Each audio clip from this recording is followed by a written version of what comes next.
So sometimes during the day, your puppy's going to look like this. And then other times of the day, your puppy's going to look like this. Okay, get away, get away. Oh, good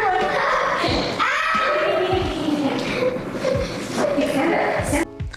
As someone who coaches thousands of puppy families on training their new dog, I hear a lot about puppy expectations and maybe some things that are a little bit unrealistic. So let's go through those today.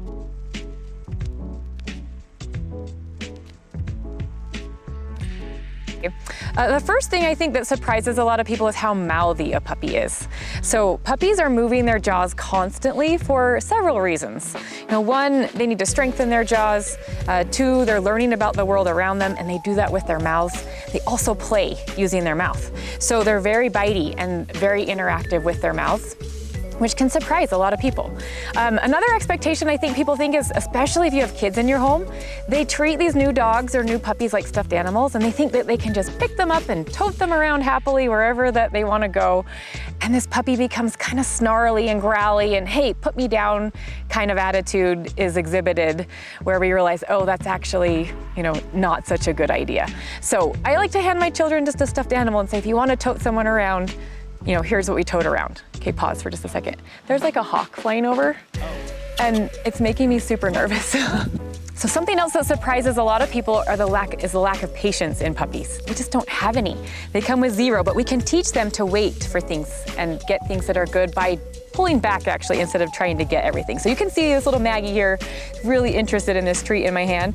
I'm just waiting for her to back off, even for just a second, just like that, and reward her for that, so that she starts to learn, oh, actually, by backing away from something, I get good things. They just don't know that. It's not their nature. Dogs are wired to go get whatever they want as fast as they can so that someone else doesn't take it. So it's our job to teach them patience. Another thing people think about is leash walking. I just got a dog, it's my job to take this dog on a walk. That is actually not necessary with these young puppies. They don't know how to walk on a leash yet. That's like asking a kindergartner to do calculus. So we like to teach them how to walk on a leash first with very basic steps, and then we'll take them out once they're fully vaccinated around the block. But until then, you can just let these little guys exercise themselves. So they're going to run around and play until they're tired, and when they're tired, they're going to lay down. So let them dictate their exercise on their own.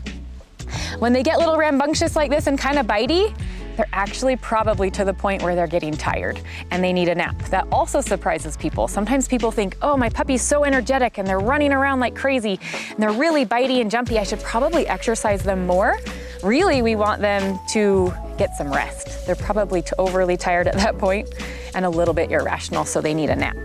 Okay, on the topic of tired puppies, they need a lot of sleep.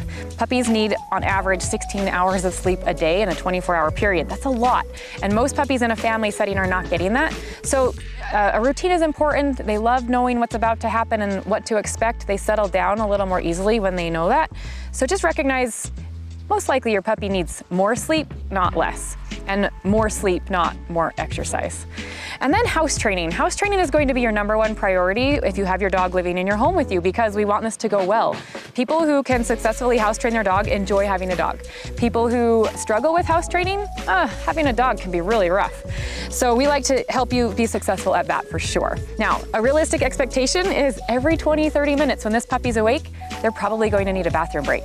That's a lot of bathroom breaks in a day, but it gets better. As they grow and mature and their bladders get bigger, they can hold it longer and longer. So when they're up and playing, running around, drinking water, every 20 to 30 minutes is really when you need to see if they need to go potty outside. Once they're in their crate and taking a nap, they can go for 2 hours if they're 2 months old, 3 hours if they're 3 months old, before needing a break. And then at night, it's even different because their systems slow down. They're able to hold it much longer, but a new puppy like this might need 1 or 2 breaks during the night to go potty. And then that first week, they sleep a little longer. The second week, they sleep a little longer, and pretty soon, you're sleeping 8 hours through the night. Right, I know we've talked about a lot of things today, and I don't want you to feel overwhelmed or stressed. We can help coach you through any and all of these topics in our online program, BaxterandBella.com. It's what we do. We've coached thousands of families successfully to train their own puppies from home, and we would love to help you too. If you like this video and want to see more, check out our channel. Make sure you like it and subscribe to it.